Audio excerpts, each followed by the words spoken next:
Hey, there we go. I'll see you later. You know, if I don't die. So first off, we saw Novocaine yesterday. Awesome. It rocked. It was awesome. Thank it was you so different. much. My seatmate, who's just over here, couldn't see most. He spent most of the film like that. But I thought it was so interesting how it combined that squeaky stuff, that disgusting, gross stuff, with something that was like sensitive, closely felt.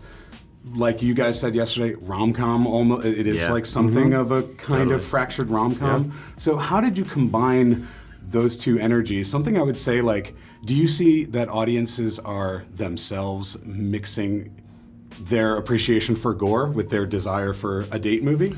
Yeah, for sure. I mean, yeah, those things definitely kind of dovetailed very naturally for us. You know, we knew that the movie, it's a character who can't feel pain, who's entering an action movie in a very unlikely way. He's going to get the shit kicked out of him. There's going to be a lot of blood and gore. We knew that that was going to happen. But we never intended for that to be gratuitous or off-putting. Like, the point of the gore is not to shock and awe. You know, it's just a product of the story.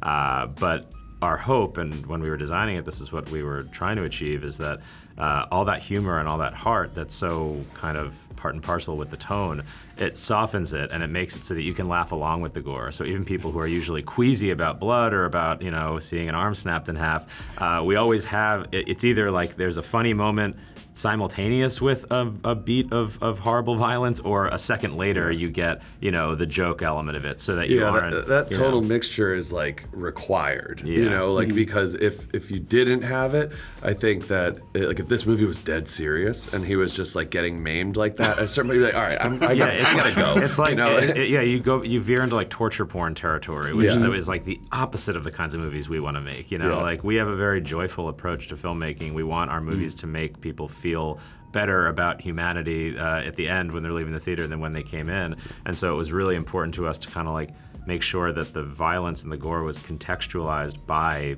all the heart and the humor in it. You said torture porn, so like immediately I was thinking of the torture scene, which is sort of like a centerpiece, I think, of the film.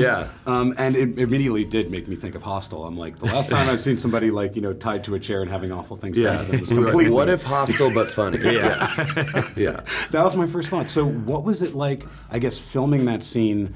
It is sort of in the center of the... Am I wrong? It is like kind of like... It's like a little bit toward the back half, but it's, you know, that was... I think that is probably our favorite scene, and I think that's also the scene that when we read the original version of the script, it was great. It had this incredible concept, but it wasn't as funny. You know, it was a little bit more of a serious action movie, and so we were like, great concept, but we got to get it to be funny. You know, there's got to be, and that was the first thing we thought of, was like, there's got to be a scene where he's being tortured and he's pretending that he can feel pain. Like that is where, that's the tonal space that this, and that was honestly a huge part of our pitch to be brought on as directors, was that scene. You know, like telling them like, imagine this scene, you know, and you pitch that to a room of producers and they're all cracking up. And at every stage of the process, that scene was funny. It was funny when we pitched it. It was fun when we were writing it, we were cracking up. When we were rehearsing it, we were cracking up. And then when we were shooting it,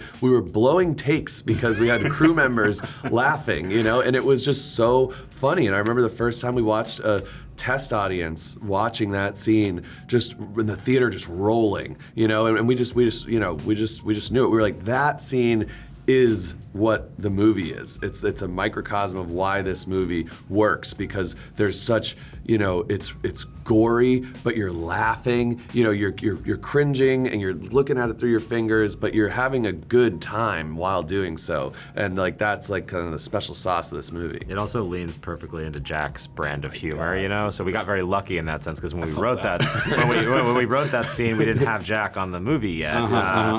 But it just so happens that is like bullseye, the type of laughs that he loves to get, and he was, you know. Again, that scene, if we could, you know, we had to really kill our darlings with that. Like, it could be a 20-minute scene. There was that much amazing material, because after he did the scripted part, Jack was just improvising all of these insane reactions, and there's so much good stuff on the cutting room floor. But yeah, Jack is a huge component of why that scene is successful.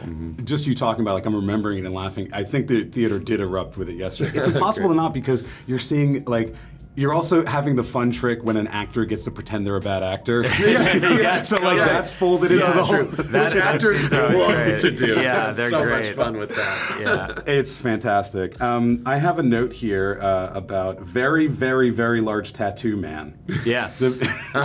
Can you talk to me about this gentleman? Sure, yeah. His name is Garth Evans, and he was a local hire in South Africa. We shot the movie in Cape Town, and so for the Zeno character, there were very, very specific physical requirements for that role. He had to be super, super muscular and really, really tall because Jack is like 6'2", 6'3". Yeah. So we couldn't have a guy who was like 5'7". Like you needed to be physically imposing, even against Jack, who is and he had to be able to act tall. You know, And he had to be able to act. And South Africa has so many amazing performers, but there's a sort of smaller subset of them that can do an American accent.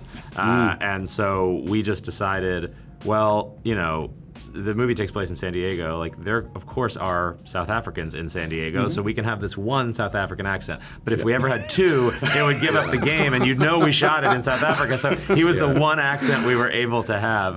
But he was amazing. We loved working with him. He was. We'd love if we ever do get to make a sequel. We'd love to bring back blind Zeno, reformed. You know, walking around the grocery store. And we were like, you know what? This is a Lethal Weapon 2 reference. Yeah, exactly. That's what it's going to be. You know, there's Community. a lot of great action movies. One South African guy, like Beekeeper. You got like Beekeeper one South African guy. Yeah. He's the best part of the movie. Yeah, you know? totally. Novocaine? It is you! I thought you'd be dead by now. Well, I'm not.